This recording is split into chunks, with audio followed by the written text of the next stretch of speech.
Now everything's recording, okay? So conversation and everything gets captured, all right? And I'll be showing you some videos of what things should look like and drills and that kind of stuff, and it'll all get captured on there, okay? So I'll give you a disc of that later. So right at the start, I asked you about what your swimming was like, and like most people, kind of, oh, no good and all this kind of stuff, and then we kind of find out you're doing 7K swims and 5, 6, and 7K swims quite regularly. It sounds like. So you're in the swimming summer, not now. I'm not swimming that much now at all. Yeah. But is it October? It's sort of shut the lake. Yeah. Yeah. You swim at Ragley? No, Beresfield. Okay. And you said you down 6:30 for 400 thereabouts, and you just did a warm-up swim, an easy, officially untimed swim in 7:20 there. So it's kind of building up a picture of what your swimming is like. But what do you think? What do you think is your issue? So you kind of touched on your. I think it's my arms. I don't think I Okay. use my arms. My shoulders ache, but my arms don't. Are your arms supposed to ache? Your shoulders ache? When I've done my long swims, but that's because they've been going round and round and round, and across here. But when I do my normal pool things, they don't ache. Did you say your arms? No, they don't ache at all. But are they supposed to? Because people say, no. "Oh, you're supposed to pull through here." I think I just move my arms through the water. It's interesting that you say about your shoulders aching, because if you have a perfect technique for core technique, you're actually more likely to pull through using your chest and lats rather than your shoulders. Yeah. So that also tells me something. Which we'll have that was after the Ironman. That was after like 7 miles. Yeah, you get awake anyway, aren't you? But it was predominantly here, and I thought, God, do I need to strengthen my shoulders? Yeah. And I thought, no, it's obviously my swimming is the issue, not the strength. You don't do weights for... No, you can get little dots who are 10 years old flying up and down, so you don't need to be big and strong to swim. It's obviously just technique and kind of knowing how to apply that really. But okay, that's interesting. So let's start playing it then and see what we come up with. So from this side angle then, can you see that okay? Yeah. Is that right? This is kind of obviously normal kind of poolside coach's view, if you like. So what I'm looking for here is a few things about how the arms recover over the water. How the arms recover over the water, and also things like how high the head comes up in the water when you turn to breathe, or generally, but when you turn to breathe as well. So the first thing I noticed with your recovery is your arms are quite low over the surface of the water, and you're what we call a little bit maybe a little bit hand-led. So as your arm comes out of the water and recovers behind you by your hip here, your hand kind of leads the recovery forwards rather than the elbow leading the recovery. Does that make sense? Yeah. Is it coming out of the water at the right place? Yeah. Well, don't worry about that. That's fine.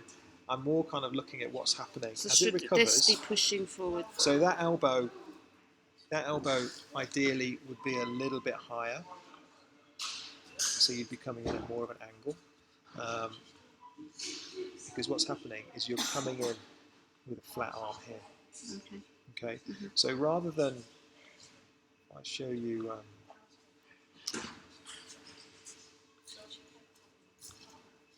Come on, why is it not working? I'll go this one again.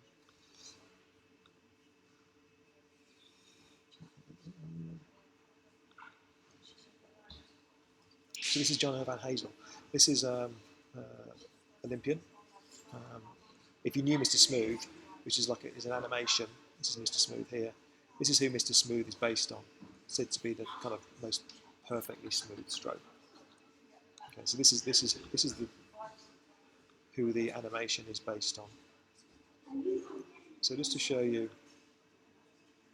so if you look how high his elbow is in comparison to. So when you're swimming, are you thinking that side isn't too bad, your elbow up high? Yeah. Is that what your brain is saying? Elbow, not. Yeah. So you always kind of swimming in general, you're always looking for high elbows. So both on the recovery and also in the catch, which we'll go through in a minute. So it's not a big deal, but all I'm kind of pointing out really is because there's a little bit of a low recovery and your hand sweeps round. What I'm really interested in here is, let's get it for a second, is what happens to your arms when they enter the water. So if you look here, they're coming in very flat. So rather than doesn't seem to want to work today, that one. It's normally a shortcut to my clips and things, but it's not working.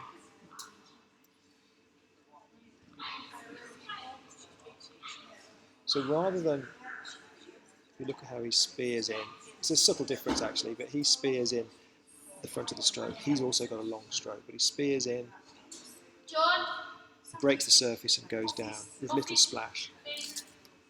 So what should be entering the water first? Your fingertips. Fingertips these and a flat ones hand. or this one? No, these.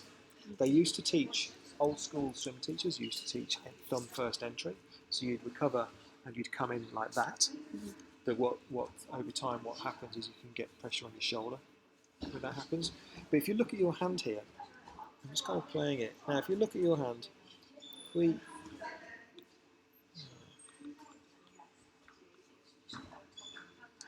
hand almost kind of hovers across the surface there. It's not doing anything. There's a delay. It hasn't even gone into the water yet. It's just kind of almost hovering on top of the surface of the water. And then it slowly goes in. All right. Now bearing in mind your propulsion is the efficiency, your propulsion comes from the efficiency of your catch, so your hand entering the water and pulling the water back, combined with the frequency of the turnover, so how quickly your arms turn over. So if you've got a period in your stroke where your hand is kind of sitting at the front there not doing anything, then it's inefficient, so we need to have a look at that.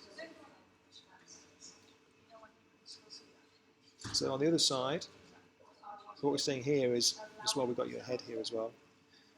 Is that up too much? Head is up too high, so what we look for is ideally having what we call split vision. If you think split vision, think Popeye. So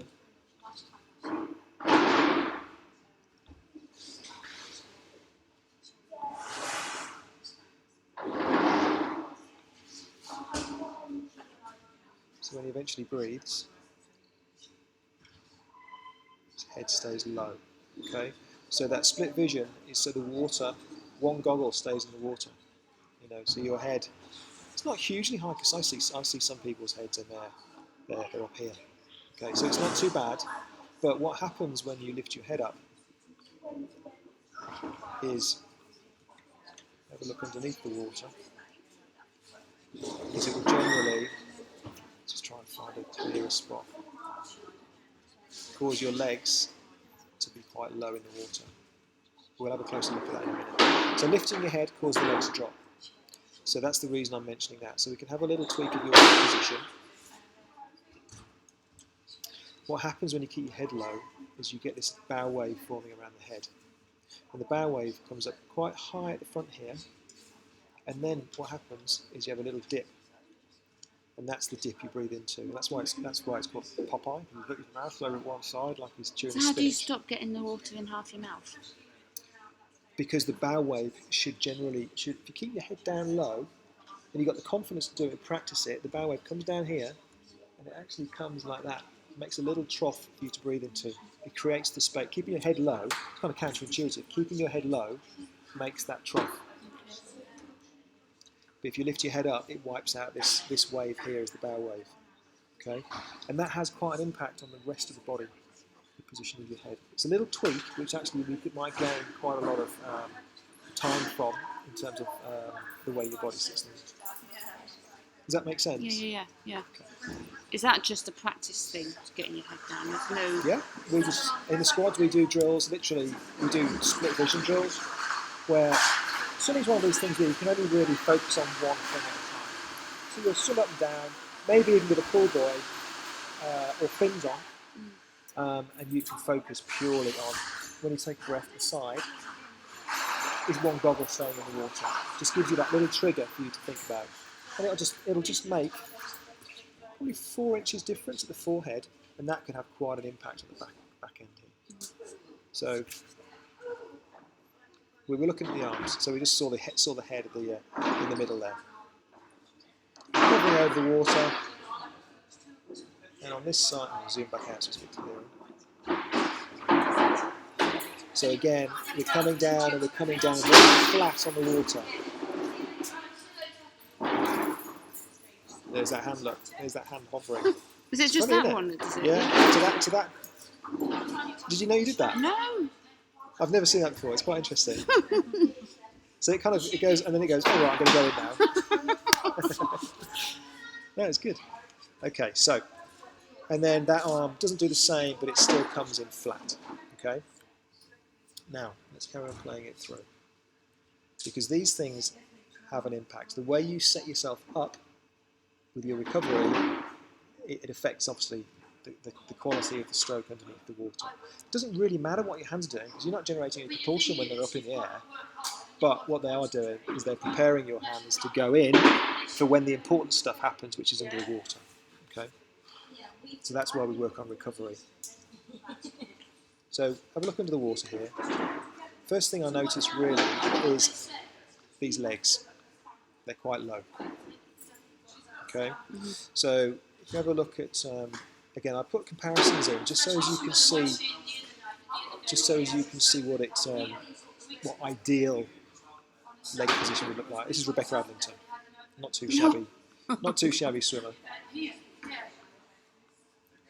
You only had 3 turn-ups. Yeah.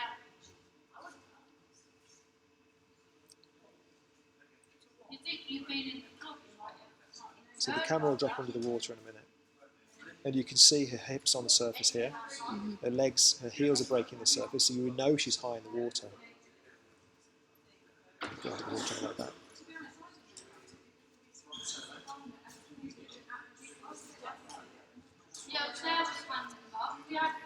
Going above. Okay, let's fast forward a bit. There we go. So even with a gentle kick, her legs are much closer to the surface of the water, and her hips and her bottom just touching the surface here. So your bottom's on the surface here, but your legs are quite a lot lower. Okay. Now, the reason for that, a lot of people will say that's a problem with the legs and you need to sort the legs out, whereas in reality, that's the symptom. This is the cause at the front end here. So if we sort out the front end here, what should happen is the legs should naturally get higher.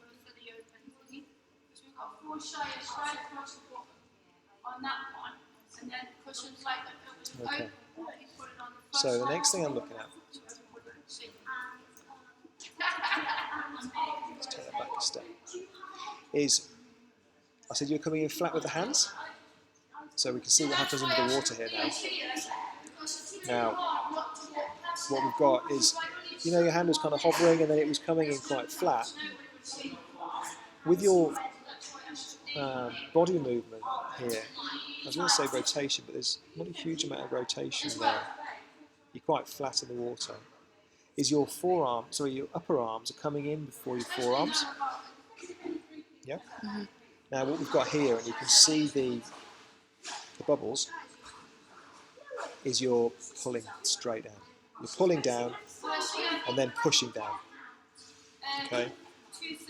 Now, what that does, if you push down at the front end of your stroke, it's like a lever. My hand, am I? You're pushing straight down. You're pushing down with your hand and your arm here. So pushing straight down. And what that does generally is if you push down at the front of the stroke, it lifts the chest and head up. Lift the chest and head up, cause the legs to drop. So there's something else which is causing the legs to drop.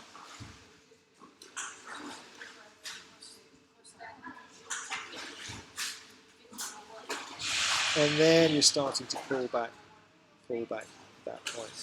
So again, if I just kind of show you, Rebecca, just to show you what it should ideally look like.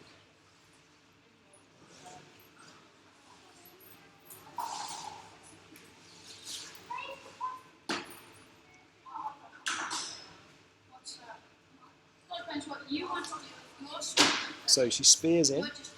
So her hand comes in quite flat. Some of this has to do with flexibility. If you're really flexible, you can actually spear in quite shallow. If you're not flexible, particularly flexible, and you spear in quite shallowly, then what happens is you're forced to drop the elbow down. Okay. So what we'll go through in a minute, I'll show you in a second, is do some drills which will get you spearing in deeper. Okay. So spears in, and then what happens here is she engages the hand. So her hand's gone. So yeah. So what you're doing is you're Your hand is coming in, and it's dropping down, and then it's coming around underneath. Okay, so we're pushing down, down, down, down, down, So down. I'm pushing more from here, not from the hand. Yes. Yeah. Yeah. So you're pushing down, down, down, down, down, down, and then eventually, when we get down to this point here, you're actually starting to generate some propulsion. So there's not a huge amount of propulsion going on there until we get right the way down here. So what Rebecca's doing is she's spearing in. If you look at the position of my hands and my wrist, it's always fingertips below wrist, below elbow. We never want it the other way around, all right? Because what happens is that is already generating propulsion that way as it comes through. Then this engages. That's all now generating propulsion, and then that whole thing pushes back past you. Does that make sense? So if you see her, she's got this massive paddle now, pushing everything that way. And then she's back into nice straight alignment. So, and the same on that side, you can see the bubbles that come in here. So what we're looking at really is, so far, a little tweak with the head, and I'm going to have a look in above, on the way back. This is not going to show us anything extra really. It's looking like you're breathing out, which is good. So you take a breath. So let's wait for you to take a breath. Take a breath. There's a little bit of breath holding going on there. There's nothing, not a lot coming out, but then you start to breathe out here a lot. Are you supposed to breathe out as soon as Breathe you... out all the time. So as soon as you put your head back in the water, you're breathing out. Oh. So that when you turn to breathe in, it's all gone and you've got all that time to breathe in. Some people, what they'll do, we might see this with you, if you feel like you're kind of getting a bit out of breath, is some people will hold their breath until the last minute. When their brain is saying, I'm about to take a breath, they then go, they breathe out and in almost at the same time, which means you end up kind of lifting your head higher because you've got less time to breathe in and gasping a little bit.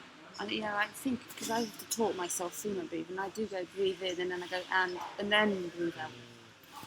Yeah, they should be definitely, and we do a drill called bubble, bubble, breathe. So you breathe, and then you say bubble into the water, and obviously speaking means you're exhaling.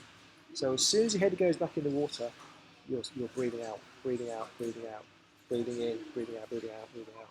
And it's a constant exhalation. But it's not too bad because you're breathing out towards the end here. Some people will hold it right to the end, but you are breathing out throughout the kind of second phase of the stroke, if you like. It's not too bad. We can maybe have a little look at that. But here's this pushing down again. So we're pushing down. So if you think about whatever's going to, the things that make you go forwards are things pushing in that direction. So if you look at your hand here. So should my elbow be more bent there? Yeah, so that elbow, so that hand should be more like that. So I've got to bend more from the joint here. Yeah, I wouldn't worry too much about the wrist. The main thing, this is driven by, we get the elbow up higher. Okay. So your hand actually isn't too bad a position, it's your elbow. So if your elbow, if we just push that up there, it would go from being like that to being like that. So the hand isn't too bad. It's the elbow which is causing the issue, really. So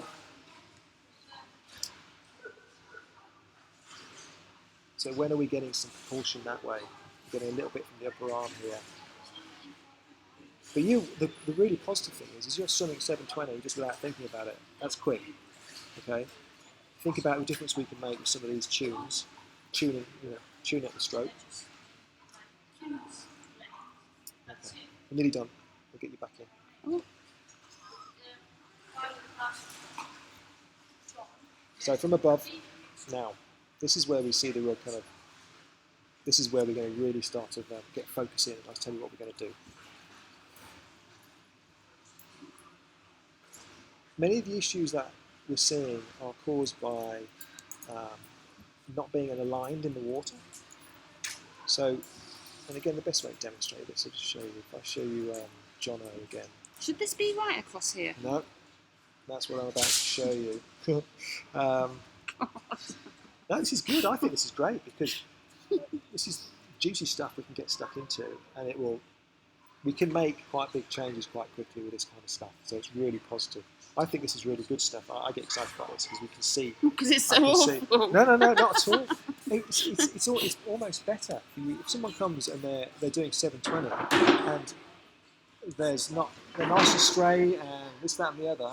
You're kind of looking for fine adjustments, and it's mostly fitness. Whereas someone like yourself, you're obviously fit, but we've got basic things that we can tune up here, kind of meaty things that we can get stuck into. So here we go. Look. So we cover us high over the water, spears in. If we look at his body position, so we ideally it's like we want to be on tram lines.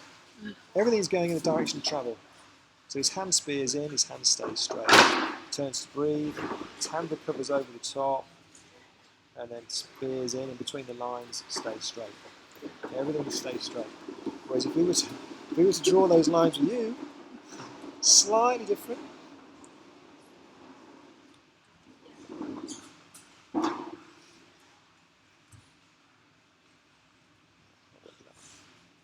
Okay, so we've got almost like a twisting here. So you're coming up. So your spine is kind of curving around.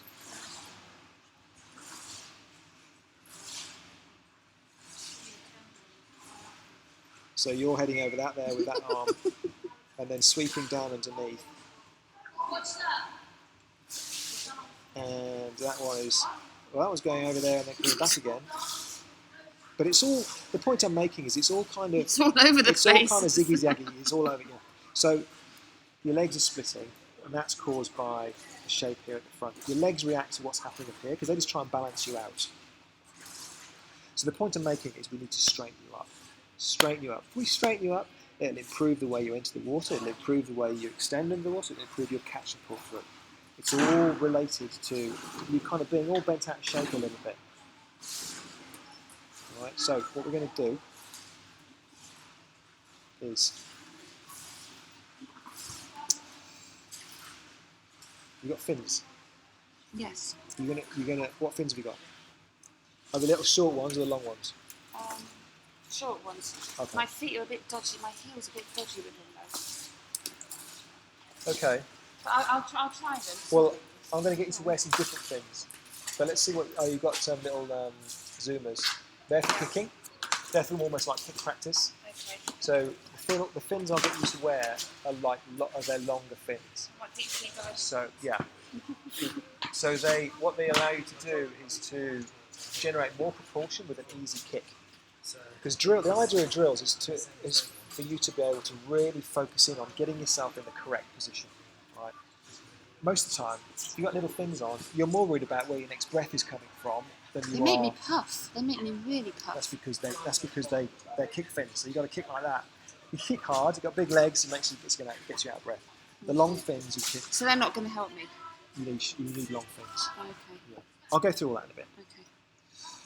But I'll get you doing these drills with the long fins on, so you can feel the difference. It's quite a big difference. What was I showing you? Oh yeah, drills.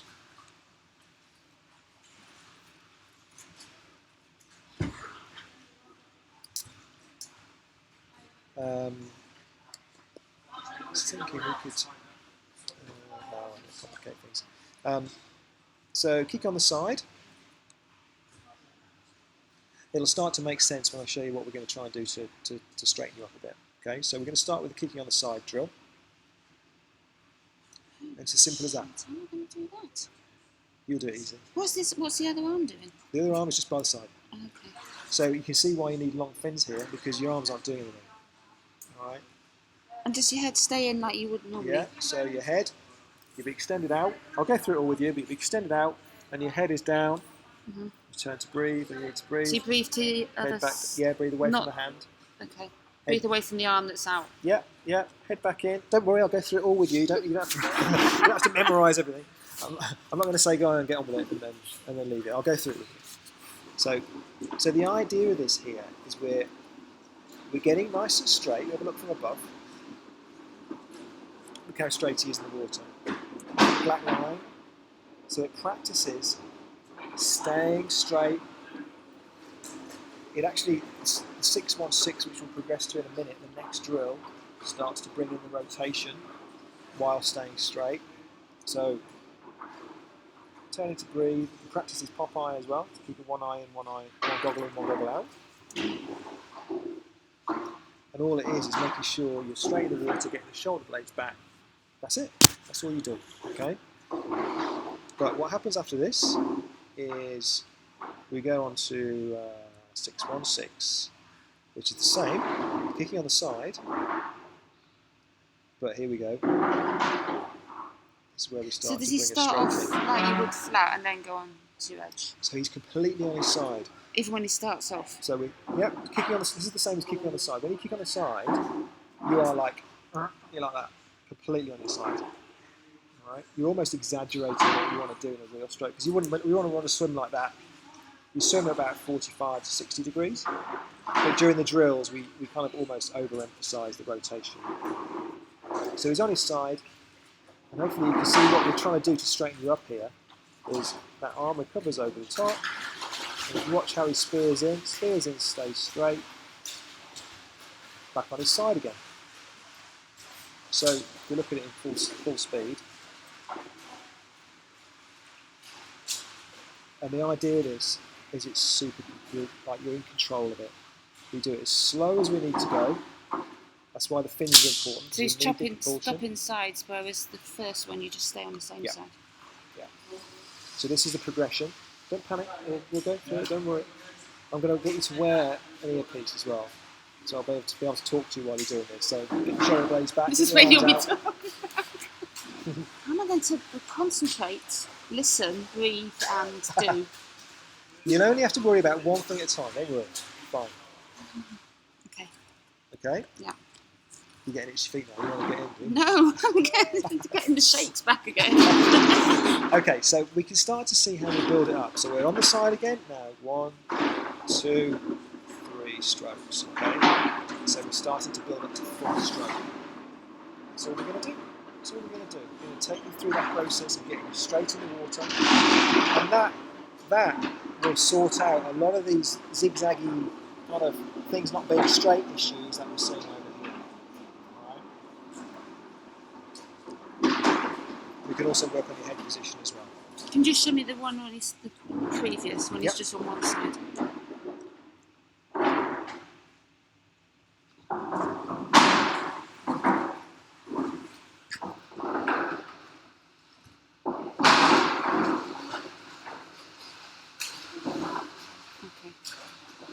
So the side, all the way, whole way. I mean, he's in a 50-metre pool here, only 25, so it's not as far, obviously, so it'll be fine. But you're just breathing like 1, 2, 3, and then... Breathe when you need to. Just breathe when you need to. We'll spend a lot of time getting you relaxed in the water, because that's important. Get that position right. Shoulder blades back, chest out, and all this kind of stuff, and we'll go through all that. He's taking a stroke there, which is... we don't normally do on kicking the side, but it's just demonstrating on the other side. That's it, down the whole length. All right, and then we start to bring in strokes. Okay, that's all we're going to do. That's all we're going to do. And that, just doing that, if we can spend some time getting that nailed, it'll make the world of difference to you. Because if we play that, oh God. Yeah, we can see all the kind of twisting and the elbows out and that kind of stuff. We need to straighten the whole thing out. That whale.